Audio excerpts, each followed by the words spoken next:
Mujeres y su palabra, ¿cómo están, hermosas mujeres de Dios? Qué gusto poder saludarles en este nuevo día. Soy Ariani Sojo y les tengo una hermosa noticia, una noticia extraordinaria, y es que hoy llegamos al final del libro de Job. Hoy concluimos este poderoso libro que nos ha traído muchas revelaciones sobre el sufrimiento, sobre el proceso, los diferentes procesos y cómo Dios trabaja en medio del proceso. Y también cómo lo hace Satanás, ¿verdad? Y cómo necesita el permiso de Dios para poder moverse en este mundo. Vamos a orar para que el Señor selle de una forma especial esta conclusión de la lectura del libro de Job. Padre Celestial, te damos gracias, Señor, por la oportunidad que nos das de poder terminar esta lectura, de poder venir hoy y concluir con el libro número 19 de este hermoso desafío. Te pedimos, Señor, que nos hables, que nos ministres, que al concluir este libro podamos recibir un sello especial de tu Espíritu Santo, una nueva revelación, una nueva fuerza, una nueva esperanza, un nuevo deseo, Señor, de no apartarnos de tu presencia jamás. Que te podamos ver en medio de todo, Señor, de cualquier circunstancia, en medio, Señor, del silencio, en medio de cualquier cosa, Señor, que nos pueda suceder. Siempre podamos tener la plena seguridad de que tú estás con nosotros. Háblanos, ministranos, en el nombre de Jesús. Amén y amén. El capítulo 40 continúa Jehová hablando y dice así: Además respondió Jehová a Job y dijo: ¿Es sabiduría contender con el Omnipotente? El que disputa con Dios responda a esto. Entonces respondió Job a Jehová y dijo: He aquí que yo soy vil. ¿Qué te responderé? Mi mano pongo sobre mi boca. Una vez hablé, mas no responderé. Aún 2 veces, mas no volveré a hablar. Versículo 6. Manifestaciones del poder de Dios. Respondió Jehová a Job desde el torbellino y le dijo: Cíñete ahora como varón tus lomos. Yo te preguntaré y tú me responderás. ¿Invalidarás tú también mi juicio? ¿Me condenarás a mí para justificarte tú? ¿Tienes tú un brazo como el de Dios? ¿Truenas con voz como la suya? Adórnate ahora de majestad y de alteza, y vístete de honra y de hermosura. Derrama el ardor de tu ira. Mira a todo altivo y abátelo. Mira a todo soberbio y humíllalo. Y quebranta a los impíos en su sitio, encúbrelos a todos en el polvo, encierra sus rostros en la oscuridad, y yo también te confesaré. ¿Qué podrá salvarte? Tu diestra. He aquí ahora Behemoth, el cual hice como a ti, hierba como come buey. He aquí ahora que su fuerza está en sus lomos y su vigor en los músculos de su vientre. Su cola mueve como un cedro y los nervios de sus muslos están entretejidos. Sus huesos son fuertes como bronce y sus miembros como barras de hierro. Él es el principio de los caminos de Dios. El que lo hizo puede hacer que su espada a él se acerque. Ciertamente, los montes que producen hierba para él y toda bestia del campo retosa allá. Se echará debajo de las sombras, en lo oculto de las cañas y de los lugares húmedos. Los árboles sombríos lo cubren en su sombra, los sauces del arroyo lo rodean. He aquí sale de madre el río, pero él no se inmuta. Tranquilo está, aunque todo un Jordán se estrelle contra su boca. ¿Lo tomará alguno cuando está vigilante y horadará su nariz? Amén. Bueno, este capítulo 40, Dios finalizó el interrogatorio de Job aquí finaliza con una pregunta demoledora. ¿Es sabiduría contender, que en hebreo es rib, R-I-B, esforzarse, luchar, como un término jurídico? Esto es como un término jurídico. Defender causa. Entonces, ¿es sabiduría contender con el Omnipotente? En el texto hebreo, Dios pregunta si el demandante debía introducirlo, que en hebreo es yisor, reprobar, exhortar a él. La respuesta implícita, tanto para Job como para nosotras las lectoras, es por supuesto que no. Por supuesto que no. Y aquí, mujeres, es donde surge la pregunta: ¿cómo discutimos con Dios? ¿Cómo le exigimos una respuesta cuando las cosas no salen a nuestra manera?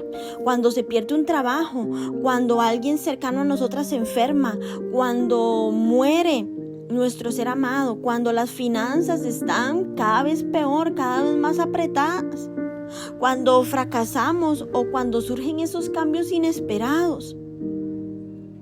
Y es que aquí yo quiero que nos quede esto muy, muy dentro de nuestra vida. La próxima vez que nos veamos tentados a quejarnos con Dios, consideremos cuánto Él nos ama y recordemos la reacción de Job cuando tuvo la oportunidad de hablar. ¿Está en una situación mejor que la de Job? ¿O es acaso más justa usted que él? Demos a Dios la oportunidad de revelar sus propósitos mayores. Pero recuerde, mujer, que pueden ocurrir durante el curso de su vida y no en el momento en que nosotras queremos. Y es que luego vemos que le exigió a Job, quien se había atrevido a disputar con él, que diera una respuesta. La discusión de Job con Dios no era una contienda de gritos airados en su intento de comprender el sentido a su sufrimiento. Job había cuestionado la justicia de Dios. Y es que disputa, que en hebreo es yakak, Y-A-K-A-J, que es contender o discutir, expresa aquí y varias veces en el libro la idea de reprobar o de corregir. Yahvé lo enfrentó como un padre que responde sabiamente a un hijo adolescente cuando éste cuestiona una decisión que no entiende y que le ha amargado la vida.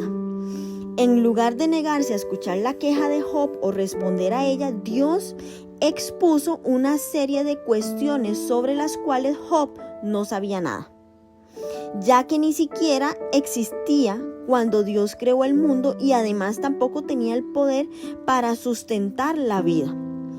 En su libertad soberana, Dios establece las normas del bien y del mal, y los parámetros de la experiencia y el conocimiento humanos le concedió a Job la libertad de enfrentarse o discutir con él, pero en definitiva demostró que ningún hombre puede acusar con razón al Dios Todopoderoso.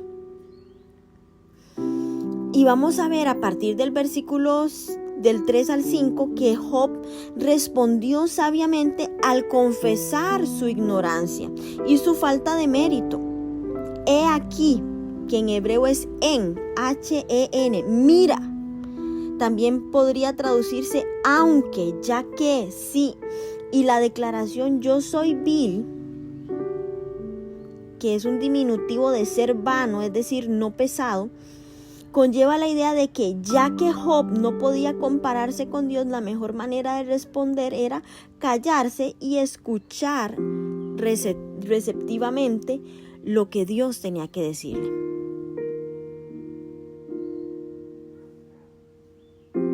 Y es que cuando se enfrenta cara a cara con Dios, Job se ve confrontado con su autosuficiencia, despojado de todo lo que tenía y ante la santidad de Dios, descubre su orgullo y expresa su vergüenza y lo mejor es hacer silencio.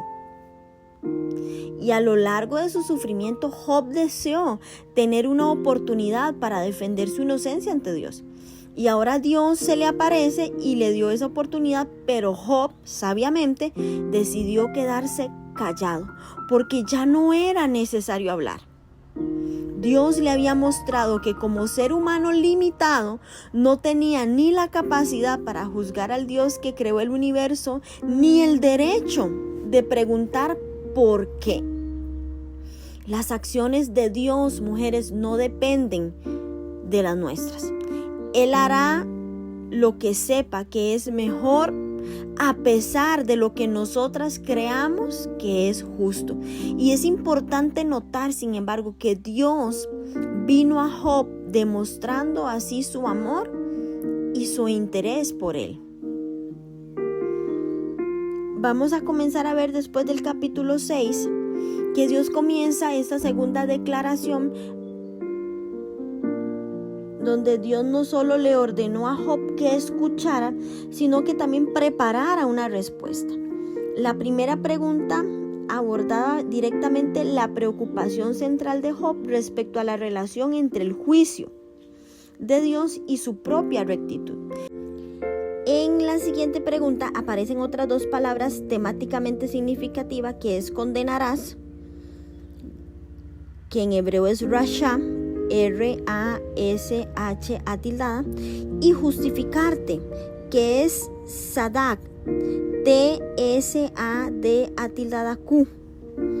Quizá la principal pregunta, por una aplicación práctica para nosotras como lectores y para Job, sea la siguiente: cuando nos enfrentamos a la tragedia y al sufrimiento personal, surge la pregunta: ¿puede algún hombre culpar realmente a aquel que es santo y bueno para aparentar ser justo y más sabio que él?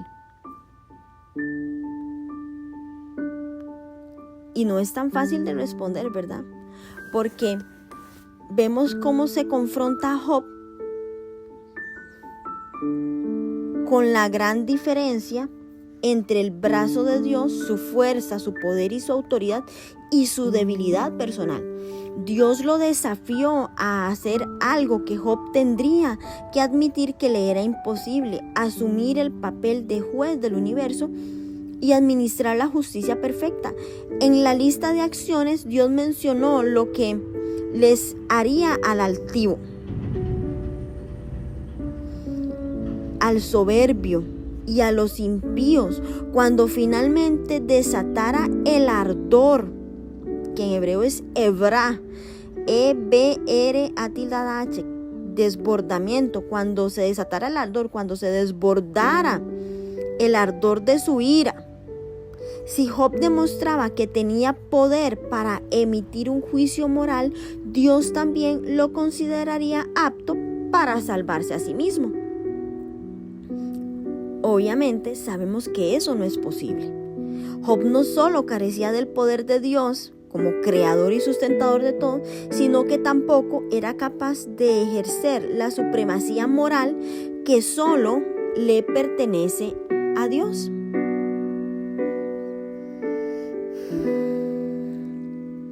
Dios dirigió la atención de Job a dos criaturas de un tamaño monstruoso y también de una fuerza terrible, una en la tierra y otra en el mar. Estos animales sirvieron de analogía para reconocer y apreciar la soberanía de Dios. Algunos eruditos han señalado similitudes entre estas imágenes y la descripción de ciertas criaturas de la mitología cananea, pero lo más probable, mujeres, es que fueran bestias reales que Job había visto y sobre las que había escuchado relatos confiables. En el antiguo cercano Oriente, ambos animales eran símbolos típicos del mal y del caos. Si Job no podía dominar a Behemoth, que era una gran bestia, que una de las Behemoth era un enorme animal de tierra, posiblemente se dice que pudo haber sido un hipopótamo o un elefante. No es claro. Si Job no podía dominar a Behemoth, que era una gran bestia, una criatura terrenal como él, ¿cómo podía exigirle al Dios Todopoderoso que le diera explicaciones satisfactorias? Aquí quiero rescatar 4 puntos de vista sobre el sufrimiento. Número 1, el punto de vista de Satanás.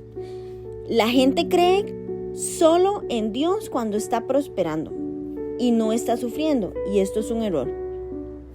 El punto de vista de los 3 amigos de Job, que el sufrimiento es el juicio de Dios por el pecado, y esto no siempre es verdad. El punto de vista de Eliú, que el sufrimiento es la forma en la que Dios nos enseña disciplina y nos refina. Esto es verdad, pero es una explicación incompleta. Y el punto de vista de Dios, que el sufrimiento hace que confiemos en Dios por quien Él es, no por lo que hace. Vamos ahora a leer el capítulo 41, que continúa el capítulo 40. ¿Sacarás tú al leviatán con anzuelo o con cuerda que le eches en su lengua? Pondrás su soga en sus narices y horadarás con garfio su quijada. Multiplicará el ruego para contigo, te hablará él lisonjas. Hará pacto contigo para que le tomes por siervo perpetuo. Jugarás con él como con pájaro y lo atarás a tus niñas. Harán de él banquete los compañeros, le repartirán entre los mercaderes. Cortarás tú con cuchillo su piel y con arpón de pescadores su cabeza. Pon tu mano sobre él, te acordarás de la batalla y nunca más volverás. He aquí que la esperanza se acerca, de él será burlada, porque aún a una sola vista se desmayarán. Nadie hay tan osado que lo despierte. ¿Quién pues podrá estar delante de mí? ¿Quién me ha dado a mí primero para que yo restituya? Todo lo que hay debajo del cielo es mío. No guardaré silencio sobre sus miembros, ni sobre sus fuerzas y la gracia de su disposición. ¿Quién descubrirá la delantera de su vestidura? ¿Quién se acercará a él con su freno doble? ¿Quién abrirá las puertas de su rostro? Las hileras de sus dientes espantan. La gloria de su vestido son escudos fuertes, cerrados entre sí estrechamente. El uno se junta con el otro. El viento no entra entre ellos. Pegado está él con el otro. Están trabajados entre sí, que no se pueden apartar. Con sus estornudos se enciende lumbre y sus ojos son como los párpados del alba. De su boca salen hachones de fuego, centellas de fuego proceden.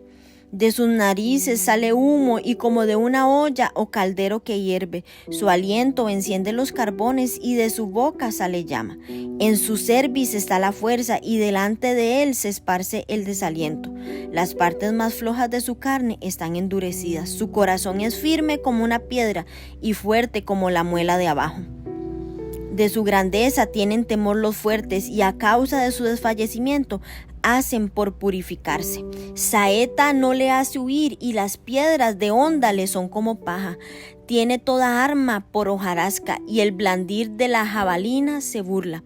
Por debajo tiene agudas conchas, imprime su agudeza en el suelo, hace hervir como una olla el mar profundo y lo vuelve como una olla de ungüento. En pos de sí hace resplandecer la senda, que parece que el abismo es cano. No hay sobre la tierra quien le parezca, animal hecho exento de temor, menosprecia toda cosa alta, el rey sobre todos los soberbios.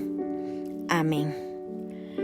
Bueno, vemos el capítulo 41 que nos habla de Leviatán y es una transliteración de la palabra hebrea que designa una criatura del mar, que es espirilada o que se enrosca. Entonces se considera comúnmente una enorme serpiente marina, que también se menciona en el Salmo 74:14, en el Salmo 104:26 y en Isaías 27:1. Algunos especulan que Leviatán se refería a un cocodrilo o un monstruo marino de múltiples cabezas de la mitología pagana. La mitología cananea decía que Leviatán era un monstruo marino de 7 cabezas. Algunos también especulan que podría referirse a una ballena o algún animal marino extremadamente grande. A nosotras como lectoras en la actualidad, la descripción puede recordarnos la historia de dragones que escupen fuego. Imágenes similares se utilizan para describir a Satanás en Apocalipsis 12:9. Porque vemos que decía que el Leviatán vestía escudos, que en hebreo es Magen, M-A-G-E-N, lo que protege su cuerpo, es decir, las escamas de un reptil, que eran fuertes y tenía piel gruesa. Las armas tradicionales del hombre ni siquiera lo molestaban. Aún los fuertes tenían temor de su poder y fuerzas increíbles cuando se retorcía en el agua. La frase hacen por purificarse traduce una forma del verbo hebreo hata, que es pecar, errar el tiro, el cual significa perder el camino. Y se usa para describir a una persona que corre aterrorizada y se pierde. Esta criatura no le tenía miedo a nada. No le temía a nada, lo que significa y lo que nos indica que no había nada sobre la tierra que se le pareciera. Dios desafió a Job a someter a estas criaturas, algo que evidentemente Job no podía hacer. Job no estaba calificado para controlar a ninguno de estos dos animales. Job no estaba calificado ni tenía derecho a cuestionar a Dios respecto a cómo manejaba el universo o las caóticas y peligrosas criaturas de la tierra. En sus discursos, Dios nunca mencionó las bendiciones anteriores ni la posición social de Job, pues conocerlo a él es la mayor de todas las bendiciones. Vamos ahora a leer el último capítulo, que es el capítulo 42, y aquí vamos a leer la confesión y la justificación de Job. Respondió Job a Jehová y dijo: yo conozco que todo lo puedes y que no hay pensamiento que se esconda de ti. ¿Quién es el que oscurece el consejo sin entendimiento? Por tanto, yo hablaba lo que no entendía, cosas demasiado maravillosas para mí que yo no comprendía. Oye, te ruego y hablaré, te preguntaré y tú me enseñarás. De oídas te había oído, mas ahora mis ojos te ven. Por tanto me aborrezco y me arrepiento en polvo y ceniza. Y aconteció que Jehová, después que habló estas palabras a Job, Jehová dijo a Elifaz temanita: mi ira se encendió contra ti y tus 2 compañeros, porque no habéis hablado de mí lo recto, como mi siervo Job. Ahora pues, tomaos 7 becerros y 7 carneros, e id a mi siervo Job, y ofreced holocausto por vosotros, y mi siervo Job orará por vosotros. Porque de cierto a él atenderé para no trataros afrentosamente, por cuanto no habéis hablado de mí con rectitud, como mi siervo Job. Fueron pues Elifaz temanita, Bildad subita y Sofar naamatita, e hicieron como Jehová les dijo, y Jehová aceptó la oración de Job. Versículo 10. Restauración de la prosperidad de Job. Y quitó Jehová la aflicción de Job cuando él hubo orado por sus amigos, y aumentó al doble todas las cosas que habían sido de Job, y vinieron a él todos sus hermanos y todas sus hermanas y todos los que antes le habían conocido, y comieron con él pan en su casa, y se condolieron de él y le consolaron de todo aquel mal que Jehová había traído sobre él. Y cada uno de ellos le dio una pieza de dinero y un anillo de oro, y bendijo Jehová el postrer estado de Job más que el primero, porque tuvo 14,000 ovejas, 6,000 camellos, 1,000 yuntas de bueyes y 1,000 asnas, y tuvo 7 hijos y 3 hijas. Llamó el nombre de la primera Gemina, de la segunda Cesia y de la tercera Keren Apuc, y no había mujeres tan hermosas como las hijas de Job en toda la tierra, y les dio su padre herencia entre sus hermanos. Después de esto vivió Job 140 años, y vio a sus hijos y a los hijos de sus hijos hasta la 4ª generación, y murió Job viejo y lleno de días. Amén. Qué capítulo más poderoso. Job, vamos a ver cómo reconoce su incapacidad para controlar el mal o dar sentido a este mundo. Solo Dios podía gobernar todo lo que había hecho. Y es que a lo largo del libro los amigos de Job le pidieron que admitiera su pecado y que pidiera perdón. Y finalmente Job sí se arrepintió. Irónicamente, el arrepentimiento de Job no era la clase de arrepentimiento que sus amigos querían. No pidió perdón por pecados secretos, sino por poner en duda la soberanía y la justicia de Dios. Job se arrepintió de su actitud y reconoció el gran poder y la perfecta justicia de Dios.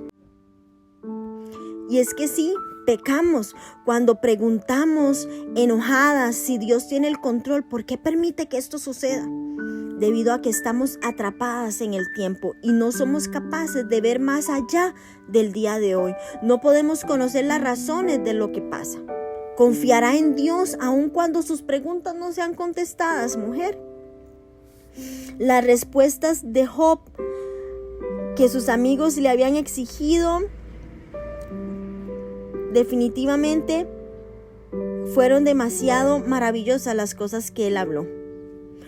Vemos cómo Job, para la mente humana, la escritura elogia la proclamación de las maravillas de Dios. Job, sin embargo, se había atrevido a desafiar la justicia de Dios al desear no haber nacido, atribuir su sufrimiento a que Dios trataba injustamente a un hombre recto, y por lo tanto Job confesó que su conocimiento de Dios era mucho más limitado de lo que imaginaba.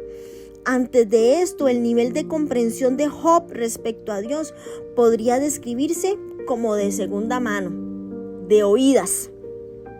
Pero ahora Dios le había hablado directamente a él, por consiguiente lo había visto a un nivel más personal. Job finalmente entendió que su gran sufrimiento no se debía a que Dios fuera injusto. Job responde con humildad. Él compara su anterior conocimiento de Dios, de oídas te había oído, como su conocimiento actual superior, porque ahora lo ha recibido directamente, más ahora mis ojos te ven, ahora ve distinto a Dios porque se le ha revelado personalmente. Y esto, mujeres, es lo que estamos haciendo a través de la palabra de Dios. Usted antes le podían haber dicho quién era Dios, cómo trabajaba Él, pero ahora a través de la palabra de Dios estamos recibiendo esta revelación. Usted puede decir, mas ahora, Señor, mis ojos te ven. Yo puedo comprender, yo puedo entender tu amor, yo puedo entender lo que tienes. Y la referencia a polvo y ceniza era la manera tradicional de expresar dolor y tristeza en el mundo antiguo. En un giro interesante, la ira de Dios se dirige a los 3 amigos de Job, y aunque se sentían bastante seguros de su ortodoxia, Dios los acusó de mentir. Creían que todo sufrimiento se debía al pecado de la persona, y esta teología daba una impresión equivocada de Dios Y esto se nos tiene que quitar de nuestra mente, mujeres, porque vemos como Dios les ordenó ofrecer grandes sacrificios y ahora debían arrepentirse. Y a diferencia de los otros 3 hombres, a Eliú no se le menciona. Sin embargo, Dios se refiere a 4 veces a Job como con un título de honor, mi siervo. El hombre al cual ellos habían hecho escarnio, ahora oraría por ellos, lo que sin duda muestra, mujeres, la justicia de Dios. Ellos obedecieron. Y es que es impresionante cómo Dios dejó muy claro que los amigos de Job estaban equivocados. Y el hecho de que Dios no mencionara ningún pecado específico muestra que confirmaba la afirmación de Job de haber llevado una vida de obediencia a Dios. Y los amigos de Job habían cometido el error de suponer que su sufrimiento era originado por un gran pecado. Lo estaban juzgando sin saber lo que Dios estaba haciendo. Debemos, mujeres, de ser cuidadosas y evitar hacer juicios acerca de una persona, porque Dios puede trabajar de formas que nosotras mismas desconocemos. Estos amigos obedecieron a Dios y Él escuchó la oración de Job.